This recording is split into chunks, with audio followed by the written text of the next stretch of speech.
ચાલો આપણી સામે અર્ચનાબેન છે અને આપણે 20 પ્રશ્ન પૂછીશું. ગાંધીજીને કેટલા છોકરા હતા? 4. કયા દેશે સૌપ્રથમ ચંદ્ર ઉપર પાણીની શોધ કરી? ભારતમાં. ઊંટનું અંદાજિત કેટલા વર્ષનું આયુષ્ય હોય છે? 30. કયા પ્રાણીને સૌથી વધુ ગુસ્સો આવે છે? વરુને. હાથીને મારવાની સજા કયા દેશમાં છે? શ્રીલંકા. રામાયણમાં કેટલા અધ્યાય છે? 7. કીડીના કેટલા પગ હોય છે? 6. માણસે સૌપ્રથમ કયા પ્રાણીનું દૂધ પીધું? ઘેટા. આપણા ભારત દેશમાં કુલ કેટલા જિલ્લા છે? 726. કયું ફળ ખાવાથી દાંત સાફ થાય?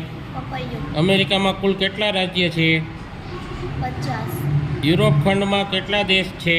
44. ભારતમાં કુલ કેટલી નદીઓ અંદાજિત છે? 400. સૂર્યના નામથી કયો દેશ પ્રખ્યાત છે? જાપાન. દરિયાના પાણીનો સ્વાદ કેવો હોય છે? ખારો. ગાંધીજીને દાંડી યાત્રા ક્યારે શરૂ કરી હતી? આઝાદી પહેલા. બચેન્દ્રી પાલ કયા રાજ્યના વતની છે? ઉત્તરાખંડ. બરફના ઘરને શું કહેવાય? ઇગ્લુ. બસ કયા ઈંધણ વડે ચાલે છે? ડીઝલ. હાઈવે 4 રસ્તા ઉપર કઈ લાઇટ થવાથી વાહન ઊભા રહે છે? લાલ. સરસ. ચાલો આપણે અર્ચનાબેનને એક સરસ ગિફ્ટ આપીશું. Thank you sir.